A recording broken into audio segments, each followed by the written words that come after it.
Hello दोस्तों, this is Shubham. और आज जैसा कि आप जानते हैं कि हम मेंस सीट गारंटी प्रोग्राम में जो भी कंटेंट है 2019 का आज के लेक्चर में हम डिस्कस करेंगे। तो मैं शुभम सिंह आप सभी का स्वागत करता हूं सिनॉप्सिस आईएएस के प्लेटफॉर्म पर। और इस जो कोर्स है इसका जो पर्पस है वो है प्रीलिम्स में 120 प्लस मार्क्स को अचीव करना। तो इस साल कट ऑफ जो है 98 मार्क्स गई थी, तो 98 से लेके बहुत ज़्यादा से ज़्यादा अगर कट ऑफ जाती है तो 110 जाती है। ठीक है, तो अगर आप 120 नंबर कभी भी किसी भी प्रीलिम्स में आप पाते हैं तो it will be more than sufficient to sail you through the waters of prelims. तो चलिए शुरुआत करते हैं। ये मेरे बारे में कुछ इन्फॉर्मेशन है, इसको आप देख लेना। ये सब मैं करता रहता हूँ, ऑलरेडी इसके बारे में मैं डिस्कस कर चुका हूँ, तो देयर इज़ नो नीड कि मैं उसको बार बार अपने शेखी बघाड़ता रहूँ। एनीवेज, तो ये कुछ सब्जेक्ट्स हैं जो मैं ऑलरेडी पढ़ा रहा हूँ। पब्लिक एडमिनिस्ट्रेशन का जो ऑप्शनल है, ठीक है, वो सिनॉप्सिस आईएएस के प्लेटफॉर्म पर शुरू हो चुका है। उसके ऑलरेडी 80 प्लस लेक्चर्स भी आ चुके हैं। तो अगर आप पब्लिक एडमिनिस्ट्रेशन लेना चाहते हैं या ले चुके हैं तो ये कोर्स आप सब्सक्राइब कर सकते हैं सिनॉप्सिस आईएएस के वेबसाइट पर जाकर। तो चलिए फ्यूडल सिस्टम इन इंडिया के बारे में देखते हैं। तो फ्यूडल सिस्टम इन इंडिया, ठीक है, टॉपिक है फ्यूडल सिस्टम इन इंडिया। तो इसमें हम देखेंगे कि ब्रिटिश से पहले फ्यूडल सिस्टम क्या होता है कि वही जो जमींदार होते थे, ठीक है, जमींदार होते थे, सामंतवादी शासन जिसको कहते हैं, जमींदार होते थे, उसके अंडर जो है किसान होते थे। ठीक है, तो वही जमींदार यानी कि हीरोइन का बाप, किसान यानी कि हीरो का बाप। ठीक है, तो अंग्रेजों से पहले अगर हम इसकी बात करें तो जागीर हुआ करती थी। ठीक है, जमीन को जागीर में बांटा जाता था और जो बड़े जागीरदार थे वो अपने अंडर में जमींदारों को रखते थे। समझ में आ रही बात? तो क्या होता था कि राजा होता था, ठीक है, किंग। तो अब राजा तो हर जगह जमीन से रेवेन्यू कलेक्ट नहीं कर सकता है, तो राजा क्या करता था कि जागीरदार अपॉइंट करता था। अपना मान लीजिए कि उत्तर प्रदेश का कुछ कोई एरिया, ठीक है, दिल्ली में बैठा हुआ राजा है तो उत्तर प्रदेश का कोई एरिया उसने किसी जागीरदार को दे दिया। तो जागीरदार क्या होता था, काम क्या होता था कि लॉ एंड ऑर्डर मेंटेन करना और उसके अलावा रेवेन्यू कलेक्ट करना। ठीक है, और जागीरदार क्या करते थे कि अपने अंडर में और अपने चेले भर्ती करते थे जिनको हम जमींदार कहते थे। ठीक है, इतना समझ में आ गया। और क्या होता था कि जमींदार किसानों से खेती करवाता था, जो भी टैक्स होता था वो जागीरदार को देता था, कुछ सरप्लस अपने पास रखता था और जागीरदार उसमें अपना कट काट के वो कट जो टैक्स है वो राजा को देता था। ठीक है, तो ये समझ में आया। तो जैसा कि आपको पता है कि लैंड रेवेन्यू सिस्टम ब्रिटिश के समय में, अंग्रेजों का जब शासन आया तो अंग्रेजों ने लैंड रेवेन्यू सिस्टम की स्थापना की कि किस तरीके से ज़मीन से, जो भी खेती वाली ज़मीन है उसे किस तरीके से कर वसूला जा सकता है। तो उन्होंने बेसिकली जमींदारी सिस्टम, रैयतवारी और महलवारी सिस्टम की शुरुआत करी। ठीक है, जमींदारी सिस्टम जिसको हम परमानेंट सेटलमेंट सिस्टम भी कहते हैं, उसको लॉर्ड कॉर्नवालिस ने 1793 में इसकी शुरुआत करी। ठीक है, और जनरली बंगाल, बिहार, उड़ीसा और बनारस के एरियाज़ में इस जमींदारी के कानून को इम्प्लीमेंट किया गया। तो ये याद रहेगा, ये वाला रीजन जो है यहाँ पर परमानेंट सेटलमेंट लेकर आए। कौन लेकर आया? कॉर्नवालिस लेकर आया। अब खास बात क्या थी, इस चीज़ को समझने की ज़रूरत है कि पहली बार जमींदारी जब सिस्टम आया तो पहली बार जमींदारों को जमीन का मालिकाना हक दे दिया गया। इससे पहले भी जमींदार होते थे, इस चीज़ को ध्यान में रखिएगा। इससे पहले भी जब मुगल सल्तनत थी और बाकी के जब राजा थे अंग्रेज़ों से आने से पहले, तो भी जमींदार हुआ करते थे, लेकिन जमींदार की ज़मीनें नहीं होती थी। जमींदार का सिर्फ काम क्या था? टैक्स वसूलना। ठीक है, जमींदार वो जो ज़मीनें जिससे जमींदार टैक्स वसूलता था वो जमींदार की ज़मीनें नहीं थी, उसके बाप की बपौती नहीं थी। फिर अंग्रेज़ों ने सोचा कि अगर हम जमींदारों को ज़मीन दे देंगे और ज़मीन के ऊपर मालिकाना हक दे देंगे तो ज़मींदार क्या करेंगे? ज़मीन को और उपजाऊ और प्रोडक्टिव बनाने के लिए इन्वेस्टमेंट करेंगे।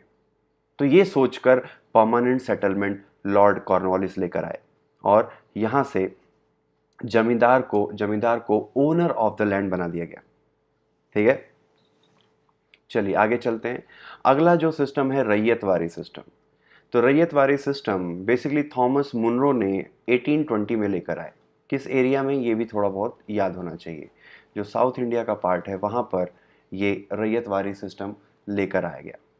ठीक है। फिर इसमें ख़ास बात ये है कि जो जमींदारी सिस्टम था उसमें क्या करते थे ब्रिटिश, ब्रिटिश किससे टैक्स वसूलते थे? जमींदार से। और जमींदार क्या करता था? अपने अंडर में पीजेंट्स यानी कि खेतिहर मजदूरों को काम कराता था। ठीक है। तो ब्रिटिश बेसिकली जमींदार को एक तरीके से इंटरमीडियरी था जिसका काम था टैक्स वसूल कर अंग्रेज ब्रिटानिया शासन को कर वसूल कर पहुंचाना। तो ये था आपका जमींदारी सिस्टम जिसको हम परमानेंट सेटलमेंट बोलते हैं। रैयतवारी सिस्टम में क्या था कि जमींदार नहीं था। ठीक है। अंग्रेजी शासन किसानों से डायरेक्ट कर वसूलते थे। इसमें जो ओनरशिप राइट्स थी ज़मीनों की वो डायरेक्ट किसानों को दे दी गई और किसानों से अंग्रेजी शासन कर वसूलने लगा। ठीक है। तो ये याद रहेगा। तो इसमें क्या बात याद रखने वाली है? थॉमस मुनरो का नाम याद रखने वाली बात है। फिर लगभग लगभग एरिया आपको पता होना चाहिए। ठीक है। उसके अलावा ये पता होना चाहिए कि किसानों को ओनरशिप ऑफ द लैंड दे दिया गया और डायरेक्टली बात ये थी कि किसानों से डायरेक्ट टैक्स वसूलने की बात कही गई थी। फिर आता है महलवारी सिस्टम। तो महलवारी सिस्टम विलियम बेंटिक ने इंप्लीमेंट किया था 1833 में। ठीक है। और किस एरिया में? जनरली ये जो पंजाब वाला और नॉर्थ वेस्ट फ्रंटियर वाला एरिया है यहाँ पर इस महलवारी सिस्टम को इंट्रोड्यूस किया गया। ठीक है। इसमें सबसे खास बात क्या थी कि जैसे आपने देखा कि मान लीजिए कि ब्रिटेन शासन है तो जमींदार हो गया, फिर हो गए पीजेंट्स। ठीक है। जमींदार हो गए, फिर हो गए पीजेंट्स। ये हो गया आपका परमानेंट सेटलमेंट। ठीक है। महलवारी सिस्टम में क्या था कि बेसिकली जमींदार की जगह पर हर गांव में, ठीक है, गांव को मिलाकर एक तरीके से कमिटी बनाई गई। ठीक है। और विलेज कमिटी, ठीक है, विलेज कमिटी बनाई गई और काम इस विलेज कमिटी का था कि जितने भी गांव उसके अंडर आते थे उन सारे गांवों से टैक्स वसूलना और अंग्रेजी शासन को वो पैसा पहुंचाना। ठीक है। तो बेसिकली हम विलेज कमेटी कह सकते हैं या तो हम कह सकते हैं कि जो सरपंच था, ठीक है, सरपंच की जिम्मेदारी थी कि अपने गांव से कर वसूलना और कर वसूल कर अंग्रेजी शासन को देना। ठीक है। इसी को कहा गया महल। महल मतलब कि कई गांव का एक समूह, उसको महल का नाम से जाना जाता था। इसी वजह से इसको महलवारी सिस्टम के नाम से इसका नाम बना। ठीक है। तो याद रहेगा। चलिए आगे चलते हैं। अब आज़ादी के बाद क्या लैंड रिफॉर्म में क्या चेंजेस आए उसके बारे में देख लेते हैं।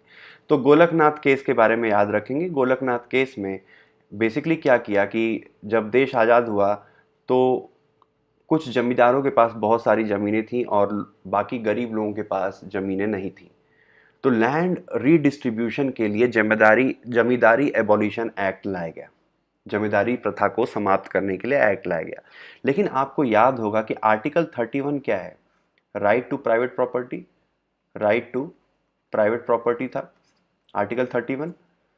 तो जब ये एक्ट जमींदारी एबॉलिशन एक्ट आया तो वो आर्टिकल 31 के खिलाफ जा रहा था, क्योंकि अगर आप लोगों की ज़मीनों को छीनेंगे, अगर जमींदारों की ज़मीनों को छीनेंगे तो बेसिकली वो उनके राइट टू प्राइवेट प्रॉपर्टी के जो मौलिक अधिकार है, जो फंडामेंटल राइट्स है, उसके खिलाफ जाता था। ठीक है। लेकिन बाद में संविधान को अमेंड किया गया, आर्टिकल 31 को रिपील कर दिया गया। ठीक है। ये याद रहेगा। फिर ऑपरेशन बारगा का नाम यहाँ पर याद रख सकते हैं। ऑपरेशन बारगा जहाँ पर जमींदारी एबॉलिशन एक्ट को बहुत अच्छे तरीके से लागू किया गया और उस जो जो ऑपरेशन था जिसके तहत जमींदारी को एबॉलिश किया गया उसको हम ऑपरेशन बरगा के नाम से जानते हैं। इसका नाम याद रखेंगे आप। ठीक है। फिर एक और ख़ास बात है कि ये जो जमींदारी एबॉलिशन एक्ट था वो बहुत से ऐसे राज्य थे जिन्होंने इसको सही तरीके से इम्प्लीमेंट करना सही नहीं समझा। ठीक है। मुनासिब नहीं समझा। क्यों? क्योंकि जमींदार बहुत बड़ा प्रेशर ग्रुप था। जमींदार ने अपने अपने राज्य की सरकारों के ऊपर प्रेशर बनाया कि हमारी ज़मीनें क्यों जा रही हैं, अपने नेता होताओं को पैसा खिलाया। तो इस वजह से बहुत से राज्यों में अगर आप देखेंगे आज भी उत्तर प्रदेश में जमींदारी वाला जो एक्ट है वो काफ़ी अच्छे तरीके से इम्प्लीमेंटेड है। इसलिए आप बहुत कम ही ऐसे खेत देखेंगे जहाँ पर एक किसान के पास 25 बीघा या 50 बीघा खेत हो। लेकिन अगर आप बिहार जाते हैं, ठीक है, तो वहाँ पे देखेंगे कि किसानों के पास 100-100, 150-150 बीघे खेत हैं। क्यों? क्योंकि वहाँ पर जमींदारी वाला जो कानून है वो सही तरीके से इम्प्लीमेंट नहीं हुआ। तो कहने की बात यह है कि zamindari abolition act was not evenly distributed across India. ठीक है, तो बेसिकली इंडिया में लैंड रिफॉर्म एक मिक्स सक्सेस थी, इसको याद रखेंगे। ठीक है, अब प्रोज और कॉन्स क्या थे लैंड रिफॉर्म के? तो सबसे पहली बात है सोशल जस्टिस, इससे बराबरी आएगा, सामाजिक न्याय होगा, गरीबी को हटाने में मदद मिलेगी। अब इसके खिलाफ क्या पॉइंट्स हैं लैंड रिफॉर्म के? तो सबसे पहली बात क्या है कि अगर मान लीजिए कि आपका खेत बड़ा है तो आप अच्छे से खेती कर सकते हैं। ठीक है, लेकिन उसी खेत को अगर मैं 10 भागों में छोटे छोटे पार्ट्स में डिवाइड कर दूं तो वहाँ पे आदमी क्या ही खेती करेगा। ठीक है, खेती कैसे करेगा? अगर बड़ा खेत है तो आप यहाँ पे ट्यूबवेल लगा सकते हैं और बाकी सारी इन्वेस्टमेंट कर सकते हैं। बहुत छोटे खेत है तो फिर उसमें धनिया और गाजर उगाने के अलावा आप कुछ कोई बड़ी खेती कर नहीं सकते। तो इस तरीके से जमींदारी एबॉलिशन ने लैंड फ्रेगमेंटेशन, जिसको कहते हैं, लैंड फ्रेगमेंटेशन का काम किया। ठीक है, कमर्शियल फार्मिंग जिसके लिए बड़े बड़े खेतों की ज़रूरत पड़ती है उसमें भी एक बड़ी अड़चन का काम किया। ठीक है, फिर खेतों को इतना छोटे हिस्से में तोड़ दिया, इतने छोटे छोटे हिस्सों में तोड़ दिया गया कि उस पर खेती करना प्रॉफिटेबल नहीं रह गया। ठीक है, चलिए अब मनसबदारी सिस्टम के बारे में पढ़ते, वेरी इंपॉर्टेंट मनसबदारी सिस्टम। ठीक है, तो देखो आगे बढ़ने से पहले थोड़ा सा बता देता हूँ मनसबदारी सिस्टम। जैसे मान लीजिए मनसबदारी सिस्टम बेसिकली मुगल काल में आया। मुगल राजाओं ने मनसबदारी सिस्टम की शुरुआत की और बेसिकली अकबर का नाम आता है, अकबर मनसबदारी। और जो मनसबदारी सिस्टम है ये तर्किश ओरिजिन का है। ठीक है, तुर्क शासन के का ये सिस्टम था मनसबदारी सिस्टम। अब होता क्या था, जैसे मान लीजिए कि एक राजा है। ठीक है, ही इज अ किंग। तो अब राजा अपने अंडर जो है बहुत बड़ी सोल्जर्स की सेना अपने साथ नहीं रख सकता था, क्योंकि लड़ाई तो मान लीजिए कि 5 साल में एक बार लड़ाई हो रही है। तो मान लीजिए अगर 5 लाख सैनिक हैं, 5 लाख सैनिक हैं तो उनका रख रखाव कैसे करेगा राजा? 5 लाख सैनिकों को 5 साल तक बिठाए रखना कि एक दिन लड़ाई होगी तो इस्तेमाल होगा, डेट वॉज नॉट फिजिबल। ठीक है, समझ में आया? तो राजा क्या करता था कि राजा ने क्या किया कि राजा ने अपने अंडर कुछ मनसबदारों को, ठीक है, मनसबदारों को अपॉइंट किया। अब हर मनसबदार के अंडर ये दे दिया गया कि भैया तुम्हारे पास इतनी ज़मीन है, लैंड दे दिया गया। ठीक है, उस लैंड से तुम क्या करो कि टैक्स वसूलो। ठीक है, कुछ कट अपने पास रखो और बाकी को राजा को दे दो। ठीक है, और उसी टैक्स के माध्यम से तुम कुछ सेना, ठीक है, मान लीजिए कि 1,000, सपोज इस मनसबदार को ये दे दिया गया कि 1,000 आप जो है घुड़सवार, जिसको कैवलरी कहते हैं, 1,000 आप कैवलरी रख सकते हैं, आप 1,500 जो है इन्फेंट्री रख सकते हैं। ठीक है, तो ये इस सेना को रखने की जिम्मेदारी इस मनसबदार के पास होती थी। और जब युद्ध का समय आता था तो राजा मनसबदार से उसकी सेना को देश की रक्षा करने के लिए बुला सकता था, मंगा सकता था कि एक काम करो, तुम्हारे अंडर जितनी भी सेना है उसको लेकर तुम आ जाओ। ठीक है, तो इससे फिर राजा का जो काम है वो आसान हो जाता था। तो इस तरीके से मनसबदारी सिस्टम लाया गया। ठीक है, तो बेसिकली मनसबदारी सिस्टम एक ब्यूरोक्रेटिक एडमिनिस्ट्रेशन था। ठीक है, मनसबदार की क्या रिस्पॉन्सिबिलिटी थी? लॉ एंड ऑर्डर को मेंटेन करना। ठीक है, टैक्स वसूलना। ठीक है, अब देखिए मनसबदार मनसबदार वर्सेस जो डिस्ट्रिक्ट कलेक्टर है, ठीक है, उसमें क्या डिफरेंस है? तो मनसबदार आप देखेंगे कि he was a civilian officer, वो सिविलियन ऑफिसर भी था, वो मिलिट्री ऑफिसर भी था। ठीक है, जब पीस टाइम पे वो सिविलियन ऑफिसर का काम करता था और जब युद्ध का समय आता था तो वो अपने अंडर में जितनी भी सेना है उसको लेकर राजा के अंडर, राजा के झंडे के नीचे वो लड़ाई लड़ने के लिए भी जाता था। तो वो सिविलियन और मिलिट्री एडमिनिस्ट्रेशन का मिक्स था मनसबदारी। लेकिन जो डिस्ट्रिक्ट कलेक्टर था it was purely civilian in nature. तो कभी ऐसा सवाल आए कि डिस्ट्रिक्ट कलेक्टर जो अंग्रेज लेकर आए और मनसबदारी सिस्टम जो मुगल लेकर आए, उन दोनों के बीच में क्या डिफरेंस था? तो ये एक बेसिक डिफरेंस था कि mansabdar was a civilian as well as military officer, but district collector was purely a civilian officer. ठीक है, याद रहेगा। अब मनसबदारी सिस्टम के बारे में कुछ इंपॉर्टेंट इन्फॉर्मेशन कि मनसबदारी हेरिडिटरी सिस्टम नहीं था। ऐसा नहीं है कि जो है प्रधानमंत्री, अगर बेटा बाप प्रधानमंत्री है तो बेटा भी प्रधानमंत्री ही बनेगा, या बाप हीरो है तो बेटा भी हीरो बनेगा। वहाँ पे नेपो किड्स वाला हिसाब नहीं था, ठीक है। वो हेरिडिटरी नहीं था। मनसबदार जैसे कि मान लीजिए कि मनसबदार है, वो मरेगा तो उसका उसकी उसकी जो ज़मीन है वापस से राजा के पास चली जाएगी, ना कि उसके उसके बेटे के पास नहीं जाएगी, वापस वो राजा के पास चली जाएगी। तो मनसबदारी सिस्टम वाज नॉट हेरिडिटरी, ठीक है।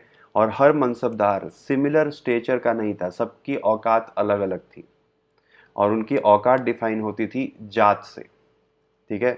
तो जात से पता चलता था कि कौन से मनसबदार की क्या रैंक है एडमिनिस्ट्रेशन में। और सवार से, सवार मतलब समझ में आता है घुड़सवार, सवार से ये पता चलता था कि एक मनसबदार अपने अंडर कितने बड़ी जो है घुड़सवारों को रख सकता था। तो ये याद रखेंगे, जात, जात से उस मनसबदार की रैंक पता चलती थी और सवार से पता चलता था कि किस मनसबदार के अंडर कितने घुड़सवार रह सकते हैं। जो छोटे मनसबदार थे, छोटे मनसबदारों को आमिर कहा गया और बड़े मनसबदारों को उमरा कहा गया, ठीक है। आमिर और उमरा। अगर ज़्यादा बड़ा मनसबदार है, जिसकी रैंक जिसकी जात भी बड़ी है और जिसके अंदर ज़्यादा बड़ी सेना, ज़्यादा सवार रहते हैं, तो उनको उमरा कहेंगे। अगर छोटा है तो उसको हम आमिर कहेंगे, ठीक है। मनसबदारी सिस्टम। और कुछ मनसबदारों को कैश में पे किया जाता था, राजा कैश में पे करता था। कुछ मनसबदारों को जागीर दे दी गई और उन्हीं मनसबदारों को जागीरदार भी कहा गया है, ठीक है। जिन मनसबदारों को पैसा, जैसे मान लीजिए कि ऐसे मनसबदारों को जमीन नहीं दी जाती थी, ऐसे मनसबदारों को सीधे बस ये बोल दिया जाता था कि तुम एक काम करो, तुमको राजा हर साल इतना पैसा देगा, तुम्हें अपने अंडर इतनी सेना रखनी है, ठीक है। तो इसको नकदी सिस्टम कहा गया। और कुछ ऐसे मनसबदार थे जिनको ज़मीनें अलॉट कर दी गई कि ये रही ज़मीन, इससे तुम खेती कराओ, चाहे जो कराओ, उससे तुम पैसा डेवलप करो, पैसा बनाओ और पैसे से अपना अपनी सेना रखो, और जब और कुछ जो उसका कट है वो राजा को भी दो, और जब राजा को ज़रूरत पड़ेगी सेना की तो वो सेना तुम युद्ध के समय में तुम राजा को उपलब्ध कराना, ठीक है। एक और खास बात है मनसबदारी में कि land was not assigned to the mansabdar, but right to collect revenue was assigned to mansabdar, ठीक है। जो जमीनें मनसबदार को दी जाती थी, मान लीजिए जागीरदार जो है, ठीक है, वो इस जागीरदार की ओनरशिप नहीं होती थी, उसकी मालिकाना हक जमीन का नहीं होता था उस जागीरदार का। जागीरदार को बस ये दे दिया जाता था कि भैया ये रहा जमीन, इतना, यहाँ मान लीजिए कि 100 एकड़ जमीन है, ठीक है, 100 एकड़ जमीन है, इस जमीन पे टैक्स वसूलने की जिम्मेदारी आपकी है। जमीन आपकी नहीं है, टैक्स, उस जमीन का टैक्स वसूलने की जिम्मेदारी आपकी है। समझ में आ रही बात? जैसे डिस्ट्रिक्ट कलेक्टर क्या होता है, डिस्ट्रिक्ट कलेक्टर अपने जिले से टैक्स वसूलता है, तो डिस्ट्रिक्ट कलेक्टर की के बाप की वो जमीन नहीं है, ठीक है। बस उस जिले से टैक्स वसूलने की जिम्मेदारी डिस्ट्रिक्ट कलेक्टर की, ठीक है। फिर एक और खास बात है कि इन मनसबदारों का समय समय पर ट्रांसफ़र भी होता रहता था, ठीक है। फिर जैसा कि मैंने बताया कि मनसबदारी जो सिस्टम है वो सेंट्रल एशियन इंस्टीट्यूशन है, तर्किश, बेसिकली तर्किश इंस्टीट्यूशन है। तुर्क के राजा इस तरीके का सिस्टम इस्तेमाल करते थे और हिंदुस्तान में इसको इम्प्लीमेंट करने का जो श्रेय जाता है वो जाता है अकबर को, ठीक है। अब आते हैं दिल्ली सल्तनत के समय में। तो दिल्ली सल्तनत बेसिकली इक्ता सिस्टम से काम करता था। जैसे मनसबदारी सिस्टम मुगल सिस्टम काम करता था, वैसे ही दिल्ली सल्तनत में कौन कौन से राजा थे आपने सुना होगा, लोदी, खिलजी, तुगलक, मामलुक, जिसको हम गुलाम वंश भी कहते हैं। तो these all kingdoms are together collectively called Delhi सल्तनत, ठीक है। और वहाँ पर ज़मीनों को इक्ता बोला गया और इसके इक्तदार यानी कि जो इसके मालिक होते थे, जिसके जिसके अंडर वो ज़मीनें आती थी, उनको हम बोलते थे मुक्ति, ठीक है। अब मुक्ति के बीच में और जागीरदार के बीच में क्या डिफरेंस होता था कि मुक्ति बेसिकली जो भी ज़मीन दी जाती थी उसी ज़मीन पर वो रहता था, उसी जगह पर वो रहता था। लेकिन जागीरदारों के साथ ऐसा नहीं था। जागीरदार हो सकता है कि शहर में रह रहा हो और उसकी ज़मीन जो है गांव में हो, वहाँ से वो टैक्स वसूलता है और वहाँ से उसको पैसा आता है। इसको हम कहते हैं एब्सेंटी एब्सेंटी लैंडलॉर्डिज्म। लैंडलॉर्डिज्म, जब आप मेंस का तैयारी करेंगे तो आपको ये शब्द सुनने को आएगा।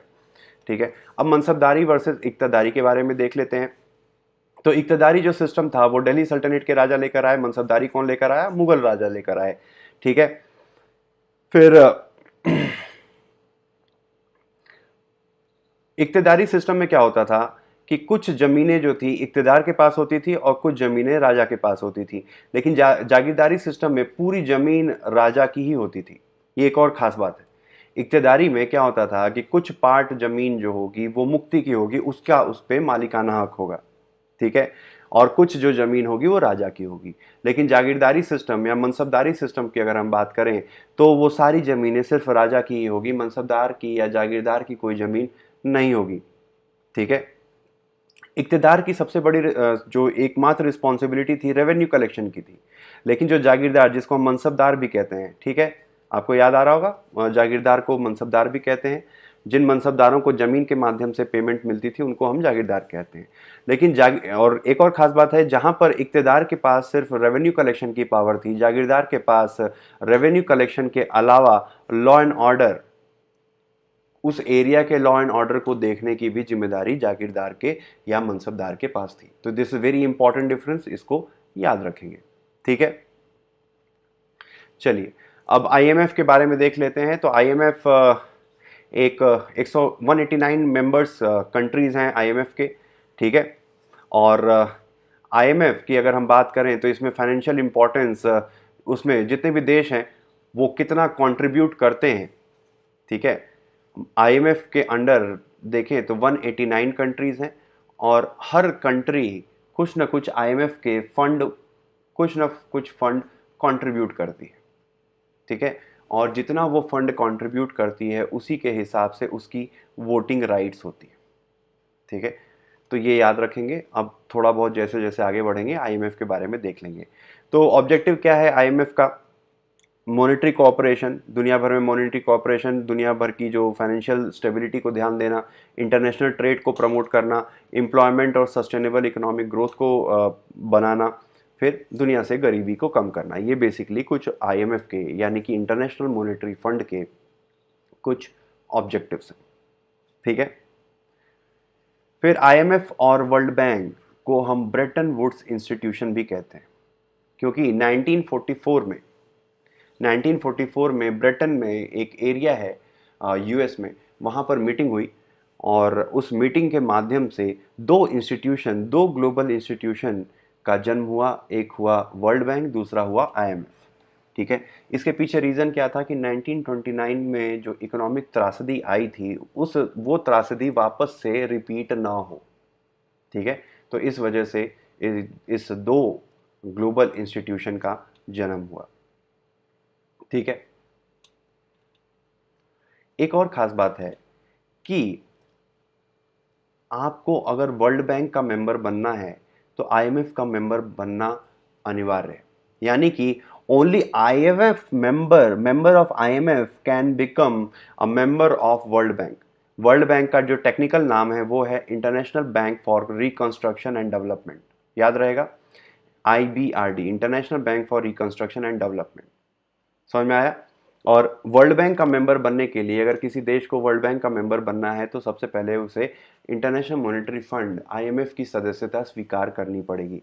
ठीक है, बिना आईएमएफ से, बिना आई से आप डब्ल्यू नहीं जा सकते, ऐसा याद रखेंगे, आई से डब्ल्यू। ठीक है, अब इसके फंक्शंस क्या हैं आईएमएफ के, ये आप एक बार देख लेना। फाइनेंशियल असिस्टेंस देना गरीब देशों को।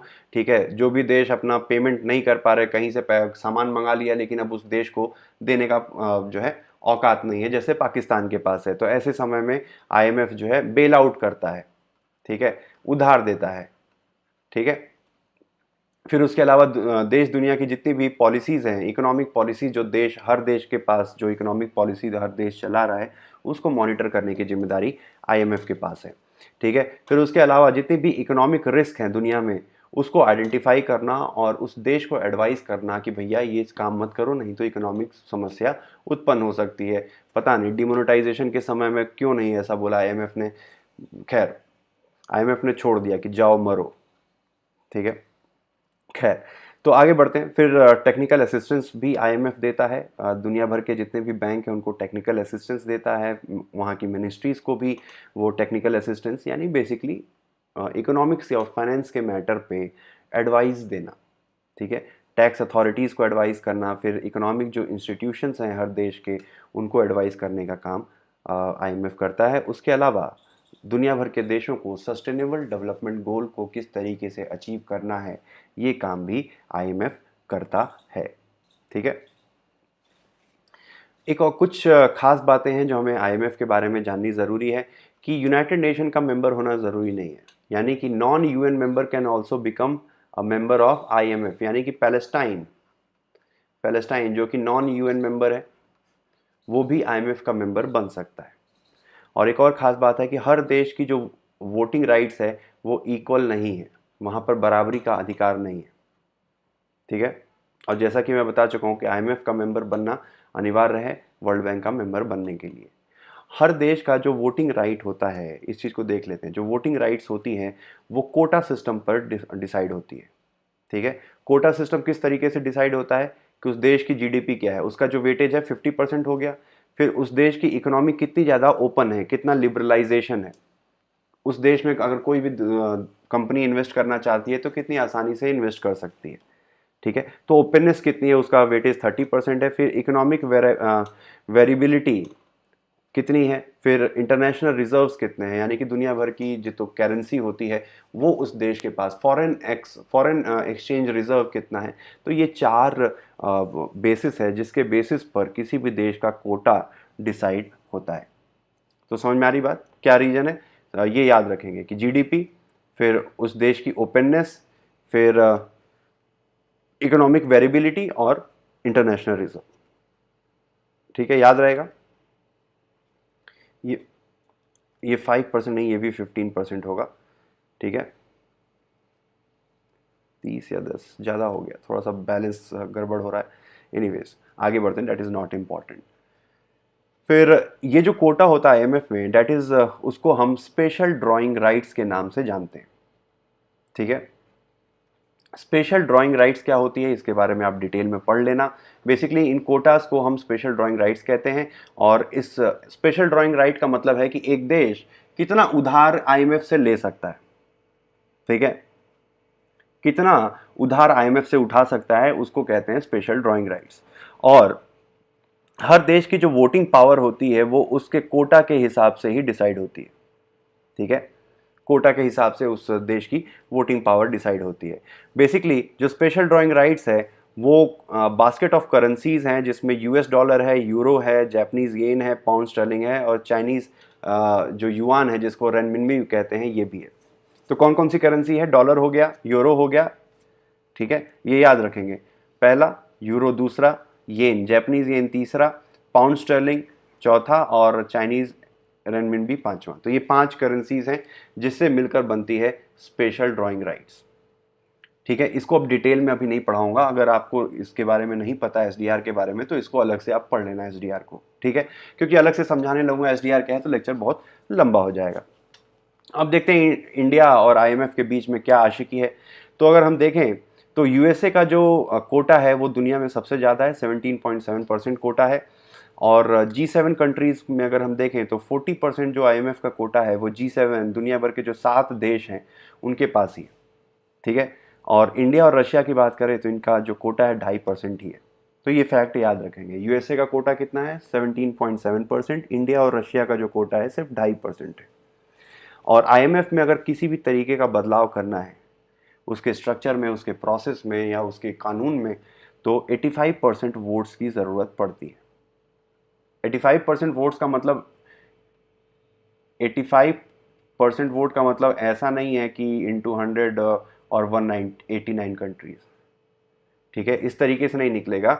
हर देश का जो कोटा, जैसे यूएसए का 17.5% है, वैसे ही मान लीजिए कि चाइना का कुछ होगा, कुछ यूरोप के देशों का होगा, तो उसको मिला के 85% वोट बनने चाहिए। ठीक है, तो इस तरीके से आईएमएफ में अगर कोई भी बदलाव करना है तो इस माध्यम से होगा। ठीक है, और एक और ख़ास बात है कि जनरली अगर हम देखें तो आईएमएफ का जो चीफ होता है वो यूरोप से बनता है, और जो वर्ल्ड बैंक का जो चीफ है वो अमेरिका का होता है। ठीक है, ये कोई लॉ नहीं है, लेकिन क्या करें कि एक तरीके से वहाँ पर उनकी गुंडागर्दी है। ठीक है, उन्होंने बीच में बांट लिया कि भैया एक काम करते हैं, आईएमएफ का जो चीफ होगा वो यूरोप का बना देंगे, और वर्ल्ड बैंक का जो चेयरमैन होगा वो हमारा अमेरिकन होना चाहिए। ठीक है, तो ये था आईएमएफ के बारे में। आज के लेक्चर में इतना ही रहने देते हैं, नेक्स्ट लेक्चर में हम वर्ल्ड बैंक और बाकी कुछ और इंपॉर्टेंट चीज़ों पर ध्यान देंगे। तो तब तक के लिए इजाज़त दीजिए, अपना ख्याल रखिए, मिलते हैं नेक्स्ट सेशन में। Thank you, thanks for watching, have a nice day, all the best.